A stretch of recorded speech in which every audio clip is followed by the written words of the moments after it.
मेरी इंतहाई अदब और एहतराम से गुजारिश है कि बस हमारा आखिरी ये सिलसिला है। डॉक्टर मोहम्मद आजम सनावली साहब असिस्टेंट प्रोफेसर हैं शोबे अरबिक से और हाफिज कुरान और कई बार रमज़ान में कुरान पाक सुना चुके हैं।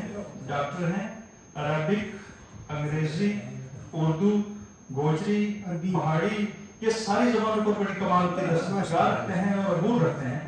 मैं इंतहाई अदब और एहतराम के साथ उनसे गुजारिश करता हूँ कि हाफिज कहूँ उनको, मैं मुकर्रर मुदर्रिस क्या कहा जाए, डॉक्टर मोहम्मद आजम साहब से मेरे भाई हैं, मैं उनसे अदब और एहतराम से गुजारिश करता हूँ। इसके बाद ये आखिरी सिलसिला होगा और उसके बाद ये रवानी सदारत में जो लोग मौजूद हैं वो अपने एक मिनट के तासरात देंगे जो हमारे यूनिवर्सिटी के रिकॉर्ड में रहेगा और उसके बाद खाना के लिए चलेंगे और ये महफिल हमारी नामपजीर हो जाएगी। मैं इंतहाई अदब के साथ डॉक्टर आजम साहब से गुजारिश करता हूँ कि वो तशरीफ आए। वो आते जब तक मकाला सेशन ना बड़ा खुश्क होता है, ये सर तशरीफ आए तो इसको बर्दाश्त करना, ये बच्चों के बस की बात नहीं होती, इसलिए ये करके जा रहा है। आजम साहब। अस्सलाम वालेकुम वरहमतुल्लाहि वबरकातुहू। वालेकुम अस्सलाम। इधर आओ। माना बेवकार और तलबा व तालिबात, अस्सलाम वालेकुम वरहमतुल्लाहि वबरकातुहू। टाइम क्योंकि काफ़ी बीत चुका है और बच्चों को भूख भी लग रही होगी और हमारे मेहमान गिरामी कदर बहुत दूर दराज से तशरीफ़ लाए हैं और मेरे मुरब्बी मोहसिन डॉक्टर के वकार साहब तशरीफ़ रखते हैं। तो मैं ज़्यादा कुछ न कह करके सिर्फ दो बातों पर अपनी बात को ख़त्म करूँगा। सर सैयद के हवाले से, क्योंकि उर्दू से कोई बहुत ज़्यादा गहरा रिश्ता मेरा रहा नहीं, लेकिन मैं जो कुछ सुनता रहा हूँ थोड़ा बहुत हल्का सा कुछ पढ़ा भी है और वो भी जब रेफ्रेशर कोर्स करने गए अलीगढ़ में तो वहाँ थोड़ा सुना इनके बारे में, तो थोड़ी दिलचस्पी पैदा हुई कि भाई इस शख्सियत को पढ़ लिया जाए। तो मेरे यहाँ स्टेज पे आने का जो मकसद है वो सिर्फ ये है कि सर सैयद अहमद खां एक फ़िक्र थी और एक फ़िक्र एक पूरी नस्ल को जन्म देती है, एक फ़िक्र एक पूरी कौम को तैयार करती है। अगर वो उस इंसान की फ़िक्र मजबूत होती है और उस फ़िक्र के सोचने के बाद, वो फ़िक्र बनाने के बाद जो टारगेट, जो अज़ाइम ज़िंदगी में सेट किए जाते हैं, उस ज़िंदगी के उस हिस्से में उन गोल्स, उन ऑब्जेक्टिव्स, उन टारगेट्स के अलावा उस शख्स को दूसरी कोई चीज़ नहीं दिखती। और यही वजह है कि सर सैयद अहमद खां के जो मुख्तलिफ पहलू पेश किए गए हैं, उनको अपना वो तालीमी बेदारी, अपनी कौम की तरक्की, अपनी कौम की फलाह व बहबूद, अपनी कौम का को आगे बढ़ाने का जो मकसद था वो जिंदगी के किसी भी लम्हे में नहीं छूट पाया। चाहे उन पे फतवे लगे हों, चाहे उनको जो है वो सादा लिबास पहनकर सड़कों में घूमना पड़ा हो, चाहे उनको ताना तशनी सुननी पड़ी हो, चाहे उनके खिलाफ जितने भी फतावे आए हों और जो भी तकालीफ गुजरी हो, लेकिन जो महबत था, जो टारगेट था, उस टारगेट को उन्होंने नहीं जिंदगी में छोड़ा।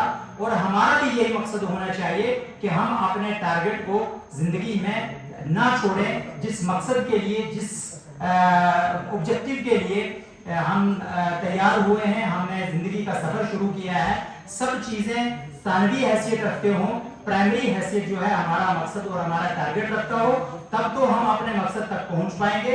अदरवाइज एक तीर कमान सिखाने वाले ने अपने शागिर्दों को जब सिखा दिया तो यू कैन विन, एक बड़ी मशहूर किताब है, एक मोटिवेशनल स्पीकर हैं, उनकी बड़ी मशहूर किताब है यू कैन विन।